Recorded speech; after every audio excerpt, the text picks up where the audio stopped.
नमस्कार मित्रांनो, मी शहाजी पाटील आज न्यू खोपटा टाउन या विषयावरती बोलणार आहे। न्यू खोपटा टाउन हा कन्सेप्ट MMR रिजनचा DP 1996 पासून 2011 पर्यंतच्या पिरियडचा ज्यावेळेला MMRनं पब्लिश केला तो ॲक्च्युली सप्टेंबर 1996 मध्ये पब्लिश केला आणि त्या MMR रिजनच्या DP मध्ये खोपटा न्यू टाउन हा कन्सेप्ट त्यांनी इंट्रोड्यूस केला। तो इंट्रोड्यूस केल्यानंतर एक 4 वर्षानंतर म्हणजे 2003 मध्ये महाराष्ट्र गव्हर्नमेंटनं शिडकोला या खोपटा रिजनसाठी स्पेशल प्लॅनिंग अथॉरिटी म्हणून अपॉइंट केलं। सुरुवातीला शिडकोला ज्यावेळेला स्पेशल प्लॅनिंग अथॉरिटी म्हणून अपॉइंट केलं त्यावेळेला खोपटा न्यू टाउन हा 29 विलेजचा होता। शिडकोनं 2005 मध्ये ज्यावेळेला त्याच्यावरती काम करायला सुरुवात केली तर महाराष्ट्र गव्हर्नमेंटनं अजून 3 गावं त्याच्यामध्ये ॲड करून टोटल 32 विलेजचा न्यू खोपटा टाउन हा एरिया झाला।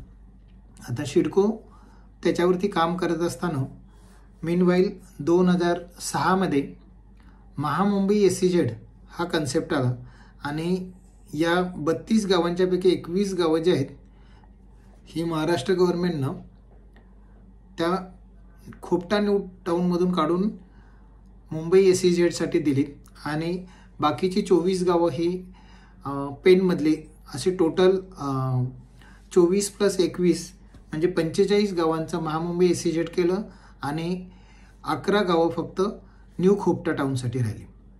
आता 11 गावं शिल्लक राहिल्यानंतर त्यातली 5 विलेजेस असे होते की जी विखुरलेले होते आणि फार छोटे छोटे होते। त्यांची कंटिन्युटी नसल्यामुळं शिडकोनं डेव्हलपमेंट प्लॅन बनवताना ती 5 गावं वगळून फक्त 6 जी कंटिन्युअस गावं मिळत होती त्या 6 गावांचा DP बनवला। शिडकोनं त्या 6 गावांचा DP जो आहे तो 2008 मध्ये बनवला आणि त्याचे सजेशन ऑब्जेक्शन घेऊन रेडी केला आणि महाराष्ट्र गव्हर्नमेंटनं तो 2012 मध्ये सँक्शन केला आणि त्याच्यानंतर ते 6 विलेजमध्ये जर कुणाला डेव्हलपमेंट करायचे असेल तर ते शिडकोकडे जाऊन तो जो काय GDCR बनलेला होता त्या पद्धतीने ते परमिशन घेऊ शकत होते। आता महामुंबईचे SEZ 2006 मध्ये लॉन्च झाल्यानंतर त्यांना 3 वर्ष 2 वेळा एक्सटेन्शन दिलं। असं टोटल 3 वर्षाच्या पिरियडमध्ये त्यांना जे काही टार्गेट दिलेलं होतं तेवढी लँड महामुंबई SEZ घेऊ शकले नाही। शेतकऱ्यांचा ती लँड देण्यासाठी अपोज होता। शेतकऱ्यांनी रस्त्यावरची लढाई लढलेत, कोर्टामध्ये लढाई लढली आणि त्याच्यानंतर तो SEZ कॅन्सल करायला लागला आणि SEZ कॅन्सल केलेला नंतर महाराष्ट्र गव्हर्नमेंटनं 2011 मध्ये एक नोटिफिकेशन काढलं आणि त्या 7/12वरचे SEZचे सगळे शिक्के हटवायला सांगितले आणि तो एरिया खऱ्या अर्थाने मुक्त झाला। आता तो एरिया 2011 ला मुक्त झाल्यानंतर 2003 ला शिडकोला प्लॅनिंग अथॉरिटी म्हणून जे अपॉइंट केलेलं होतं त्या GR प्रमाणे शिडको प्लॅनिंग अथॉरिटी म्हणून कंटिन्यू होते। आम्ही पाठलाग केला शिडकोचा आणि आम्ही त्यांना सांगितलं की तुम्ही ॲज अ प्लॅनिंग अथॉरिटी आहे तर तुम्ही त्याचं प्लॅन करायला घ्यायला पाहिजे आणि अलीकडं एक 2 वर्षापूर्वी शिडकोनं महाराष्ट्र गव्हर्नमेंटबरोबर कोऑर्डिनेशन करून त्यांनी सांगितलं की आम्ही या एरियाचं डेव्हलपमेंट प्लॅन करायला घेतोय। आता शिडकोनं त्याच्यावरती जो काय तिथला जो सर्वे होता लँड यूज सर्वे तो लँड यूज सर्वे केल्यानंतर त्या एरियाचा सगळं DP प्लॅन बनवायला घेतला आणि जे DP प्लॅन बनवायचे गव्हर्नमेंटने जे काय कायद्यामध्ये टाईम पिरियड घालून दिलेले आहे त्या पद्धतीनं येत्या गेल्या 4 नोव्हेंबरला शिडकोनं तो पब्लिश करणं अपेक्षित होतं आणि ते पब्लिश करून त्याच्यावरचे सजेशन ऑब्जेक्शन घेऊन महाराष्ट्र गव्हर्नमेंटने तो सँक्शन करून जसं ते 6 गावांची GDCR बनलेलं होता तसाच या गावाचा पण DP प्लॅन बनणं अपेक्षित होतं। आता शिडकोने ती 6 गावं आणि हे राहिलेली 26 गावं असं मिळून एकत्र 32 गावांचा DP बनवण्यासाठी घेतलेला होता। पण तो 4 नोव्हेंबरला तो पब्लिश होण्याच्या 1 दिवस अगोदर शिडकोनं असा डिसिजन घेतला आणि तो महाराष्ट्र गव्हर्नमेंट आणि MMRDA यांच्या दबावाखाली घेतला असं म्हटलं जातं की सिडकोची इच्छा नसताना खोपटाची CIDCO development special planning authority जी होती ती सिडकोच्या डायरेक्टर बोर्डमध्ये असं रिझॉल्युशन केलं की तो जो खोपटा एरिया आहे तो सिडको स्पेशल प्लॅनिंग अथॉरिटी म्हणून माघार घेऊन तो MMRDAकडे द्यायला तयार आहे असं. आता सिडको तिथं स्पेशल प्लॅनिंग अथॉरिटी होती आणि असं समजतंय की MMRDAला तो न्यू टाउन डेव्हलपमेंट अथॉरिटी म्हणून पाहिजे. आता या दोन संज्ञेच्या संदर्भात डिटेलमध्ये बोलायच्या अगोदर मी थोडं अजून एकदा खोपटाच्या पाठीमागे जातो. खोपटाच्या ज्यावेळेला हा MMR रिजनचा जो प्लॅन होता हा 1991 पासून 2011पर्यंत होता आणि तो 2015पर्यंत काही झाला नाही. आणि 2016मध्ये ज्यावेळेला MMR रिजनचा 2016-2034साठीचा जो काही नवा प्लॅन होता तो नव्या प्लॅनसाठी ज्यावेळेला MMR रिजननं सजेशन ऑब्जेक्शनसाठी ठेवलं त्यावेळेला त्यांनी ह्या खोपटा एरियाचं झोनिंग जे आहे हे खोपटा एरियाचं झोनिंग जीवन केलं. आता माझ्यासाठी तो आश्चर्याचा धक्का होता. मी MMRला ॲप्रोच करून त्याने विचारलं तिथल्या चीफ प्लॅनरना की असं काय झालं की खोपटा हा जो एरिया आहे हा 20 वर्ष U2 झोनमध्ये होता. JNPT पासून 2 किलोमीटर अंतरावरती असलेला नवी मुंबई एअरपोर्टपासून जवळ असलेल्या नवी मुंबईच्या बाँड्रीला लागून असलेला आणि JNPTचा SEZ नवी मुंबईच्या SEZ याच्यापासून 1-2 किलोमीटर अंतरावरती असलेला हा एरिया हा U2 झोन नंतर रेसिडेन्शियल झोन होणं अपेक्षित असताना तो पाठीमागे जीवन झोन असं कसं काय होऊ शकतो. तर त्याच्या सजेशन ऑब्जेक्शनमध्ये मी लेटर लिहिलं आणि सजेशन ऑब्जेक्शनमध्ये मी भेटलो आणि भेटल्यानंतर तिथं मी माझे ग्रीव्हन्सेस मांडले आणि मी त्यांना सांगितलं की हा जो काही एरिया आहे हा एरियामध्ये खरेदी विक्री करण्यासाठी आपलं रेव्हेन्यू डिपार्टमेंट आणि IGR असं कंपल्शन करतं की त्या एरियामध्ये जमीन खरेदी करण्यासाठी एखादा माणूस शेतकरी असणं गरजेचं आहे आणि तो शेतकरी असेल तरच जमीन खरेदी करू शकतो. याचा अर्थ असा होता की MMRनं 1999मध्ये हा एरिया न्यू खोपटा टाऊन म्हणून डेव्हलप केला आणि तिथं काहीतरी नवीन डेव्हलपमेंट येणार आहे. ह्याच्यासाठी महाराष्ट्रातल्या शेतकऱ्यांचे जी काही मुलं असतील की ज्या शहरामध्ये येऊन छोटा मोठा काही व्यवसाय करू इच्छित असतील त्यांनी या एरियाचं पोटेन्शियल ओळखून ते शेतकऱ्याची लिगसी शेतकरी या नावाची लिगसी त्यांच्याकडे आहे त्या हिशोबाने त्यांनी जर या एरियामध्ये खरेदी केलं असेल तर ती सगळी लोक U2 झोनची लँड खरेदी करून जीवन झोन त्याचं रिझर्वेशन झाल्यामुळे त्यांचा इकॉनॉमिकल मोठा लॉस होणार होता. तिथं असलेल्या शेतकऱ्यांचं जमिनीचं U2 झोनचं जीवन झाल्यामुळे त्यांचं डिव्हॅल्युएशन होणार होतं आणि ते ओव्हरऑल तिथल्या शेतकऱ्यांचं नुकसान होणार होतं. मी त्यांना असा प्रश्न केला की इथल्या शेतकऱ्यांनी SEZच्या अगेन्स्ट लढा दिला आणि त्यांची जमीन नकार दिली म्हणून हा शासनाचा त्यांच्या अगेन्स्टचा सूड आहे का? अदरवाईज महाराष्ट्रामध्ये असा एकही एरिया महाराष्ट्राच्या हिस्ट्रीमध्ये दाखवा की ज्याचं U2 पासून जीवनकडं रिव्हर्स मार्गक्रमण झालेलं आहे. कधीही U2 कडून R झोन होणं अपेक्षित आहे. तर त्याचं उत्तर सजेशन ऑब्जेक्शनच्या त्या सेक्रेटरीनं देणं डिफिकल्ट झालं. पण माझं जे महाराष्ट्रातल्या शेतकऱ्यांच्या मुलांचा लॉस होईल या प्रकारची ही गव्हर्नमेंटची पॉलिसी आहे ही गोष्ट त्यांना लागली आणि ते म्हटले की मला माझ्यापरीने जेवढं शक्य आहे तेवढं मी या झोनिंगच्या संदर्भात करेन.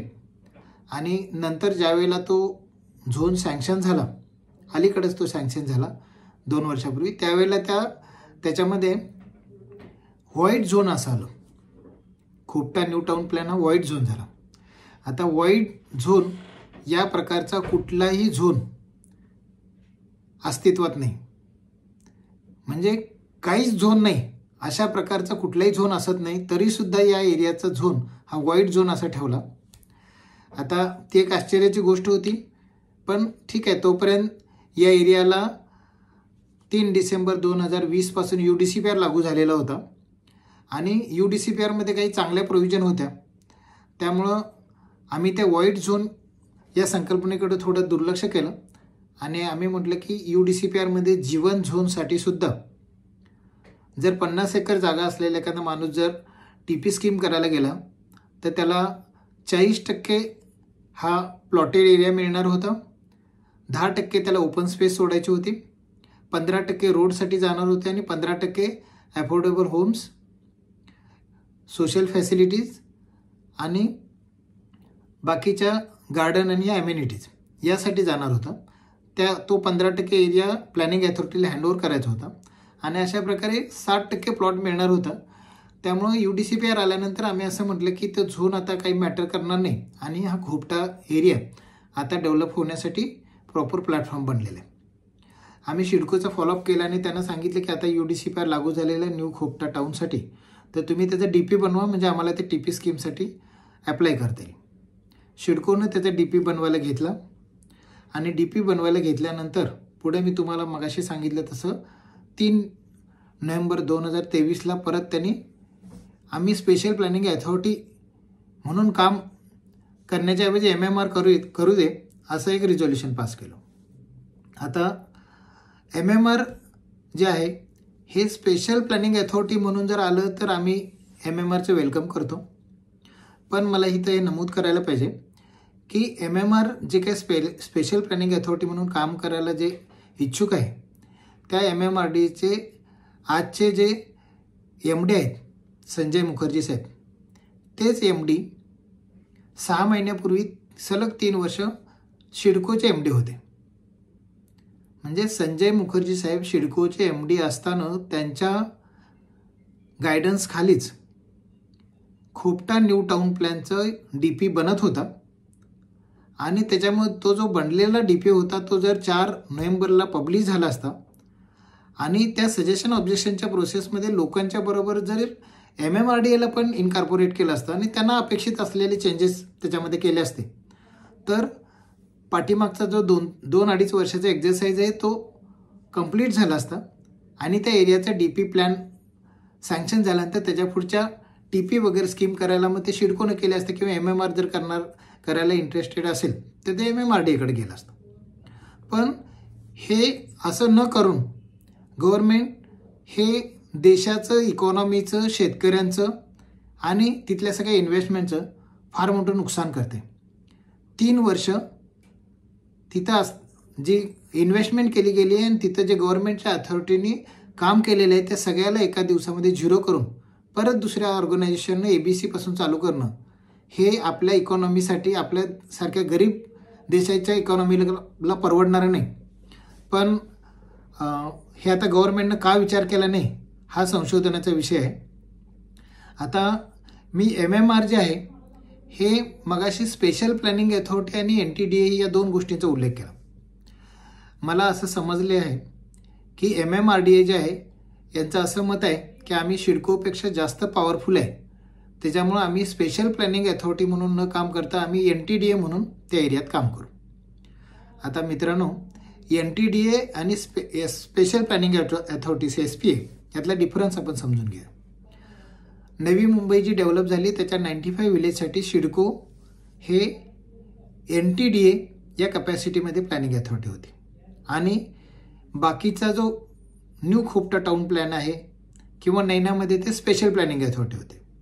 आता NTDA काय पॉवर्स देतं आणि SPA काय पॉवर्स देतं हे आपण बघूया. NTDAमध्ये असं आहे की आज शिडको स्थापन झाल्यापासून 50 वर्ष झाली, पण अजूनही शिडकोनं नवी मुंबईच्या 95 गावापैकी काही गावातल्या जमिनी अजून घेतल्या नाहीत. बरीच गावं आहेत अशी, बरेच क्षेत्र आहे. आता ज्या गावातल्या जमिनी घेतल्या नाहीत त्याच्यावरती काय की त्यांचं गावठाण सोडून बाकी सगळ्या जागेवरती रिझर्वेशन आहे. म्हणजे आता ज्या गावातली जमीन घेतली नाही, समजा माझी कुंडेवालमध्ये जमीन आहे, माझी कुंडेवालमध्ये हायवेला लागून जमीन आहे 2 एकर आणि त्याच्यामध्ये मला डेव्हलपमेंट करायचे आहे, तर शिडकोकडे मी परमिशनला गेलो तर शिडको मला परमिशन देत नाही. शिडको असं म्हणते की तुम्हाला टेम्पररी 1 वर्षाचं जर काही करायचं असेल तर त्यासाठी मी परमिशन देतो. म्हणजे 1 वर्षामध्ये कुठलीही डेव्हलपमेंट होऊ शकत नाही आणि 1 वर्षासाठी कुठल्याही डेव्हलपमेंटच्या इन्फ्रास्ट्रक्चरचा खर्च आपण करू शकत नाही. म्हणजे त्या माणसाची जमीन शिडकोनं घेतली नाही तरी शून्य, गेले 50 वर्ष शून्य किंमत आहे त्याची. आता ही जी काही सिडकोची मनमानी आहे ही कशाच्या जोरावरती आहे, तर त्या NTDA या संज्ञेच्या जोरावरती आहे. आता तीच जमीन स्पेशल प्लॅनिंग अथॉरिटीमध्ये असेल, खोपटामध्ये न्यू टाउन प्लॅनिंगमध्ये, समजा माझी 2 एकर जमीन आणि रस्त्याला लागू नये आणि मी जर सिडकोकडे गेलो की मला याच्यामध्ये डेव्हलपमेंट करायचे आहे, तर मी तिथे ओनर आहे आणि सिडकोला ॲज अ प्लॅनिंग अथॉरिटी त्यांच्या नियमाप्रमाणे, प्लॅनिंगच्या नियमाप्रमाणे बघायचं की इथं प्लॅन बसतोय, तो जर 200 मीटरच्या आतमध्ये आहे किंवा तो रस्त्याला लागू नये आणि त्याला तू जर डेव्हलपमेंट करू शकते तर त्याला डेव्हलपमेंटला परमिशन द्यायचे. याचा अर्थ असा की जर खोपटा न्यू टाउन प्लॅनिंग याच्यामध्ये जर MMRDA new town development authority म्हणून आली, NTDA म्हणून आली, तर ती सगळी जागा ही MMRDA हे घेणार किंवा ते जोपर्यंत घेत नाही तोपर्यंत त्याच्यामध्ये आपण काहीच डेव्हलपमेंट करू शकणार नाही. अशा प्रकारची डेव्हलपमेंट एक वेळ सिडको जी झाली त्यावेळेला लोकांना काही कळत नव्हतं, त्यावेळेला जबरदस्तीने ती लोकांच्याकडून घेतली गेली. आता न्यू खोपटा टाउनसाठी अशा प्रकारची जबरदस्ती करणं शक्य नाही. त्याच्यामुळं माझी शासनाला आणि MMRDAला सुद्धा विनंती आहे की तुम्ही स्पेशल प्लॅनिंग अथॉरिटी या संज्ञेखालीच काम करायला आम्ही वेलकम करू, त्याच्यासाठी जे काय लागेल ते सहकार्य करू. पण तुम्ही NTDA म्हणून येणार आणि त्या सगळ्या जागेवरती कब्जा करायचा प्रयत्न करणार आणि तुम्ही नवी मुंबईसारखं काहीतरी 12.5% नाही तर 22.5%, म्हणजे 12.5 बोलणार देणार 9.5%, 22 बोलणार देणार 15.75%, 22.5मध्ये 15.75% देणार आणि तो त्या प्रत्येक प्लॉटला इन्फ्रास्ट्रक्चर चार्जेससाठी 10 लाख रुपये गुंठ्याला घेणार. म्हणजे अशा प्रकारचं जे काही विचित्र NTDAच्या नावाखाली अधिकार प्राप्त होतात आणि त्याच्यामध्ये शेतकऱ्याला काही से राहत नाही. त्याच्यामुळं NTDA या संज्ञेसाठी शेतकऱ्यांचा विरोध असेल आणि महाराष्ट्र गव्हर्नमेंटला मला विनंती करायची आहे की तुम्ही NTDAचं नोटिफिकेशन काढू नका. तुम्ही MMRDA हे स्पेशल प्लॅनिंग अथॉरिटी या संज्ञेखाली नोटिफिकेशन काढा आणि सिडकोनं as a special planning authority त्या एरियाचा जो काय DPचा सर्वे करून जो काय DP बनवलेला आहे तो पब्लिश करा आणि जो 2-2.5 वर्षाचे जे एफर्ट्स घेतलेले आहेत ते तेवढं पुढं जाऊ दे. आणि त्या एरियाला ऑलरेडी UDCPR लागू आहे, त्याच्यामुळं येणाऱ्या 6 महिन्यामध्ये वर्षामध्ये जर तिथला DP सँक्शन झाला तर तिथं लोकांना काम करते. आता हे सगळं असं बरोबर प्लॅनिंगप्रमाणे जर गेलं तर त्या एरियामध्ये लवकर डेव्हलपमेंट येईल आणि तिथल्या लोकांना त्या जागेचे चांगले भाव मिळतील. मला या व्हिडिओच्या मार्फत त्या 32 गावातल्या सगळ्या स्तरावरच्या लोकप्रतिनिधींना आणि लोकांना सांगायचे आहे की एखादी गोष्ट घडल्यानंतर आपण रस्त्यावर उतरून आंदोलन करून त्याला फाईट करण्यापेक्षा ही चुकीची गोष्ट होऊ नये ह्याच्यासाठी आपल्याकडून ॲडव्हान्समध्ये कन्सर्न अथॉरिटीकडं, कन्सर्न पॉलिटिकल लेवलकडं आणि UD मिनिस्ट्रीकडं आणि CMकडं, डेप्युटी CMकडं हे ग्रीव्हन्सेस आपण मांडायला पाहिजेत. आणि हा जो काही खोपटा एरिया आहे हा खोपटा एरिया सिडकोकडून काढून जर MMRDAला द्यायचा असेल तर तो स्पेशल प्लॅनिंग अथॉरिटी या आणि याच संज्ञेखाली द्यायला पाहिजे. न्यू टाउन डेव्हलपमेंट अथॉरिटीखाली हा मान्य केला जाणार नाही, कुठल्याही परिस्थितीत मान्य केला जाणार नाही. कारण न्यू टाउन डेव्हलपमेंट जे आहे हे एवढं अमर्याद अधिकार देतं या अथॉरिटीनं की त्याच्यामुळं शेतकऱ्यांचं फार मोठं नुकसान होईल.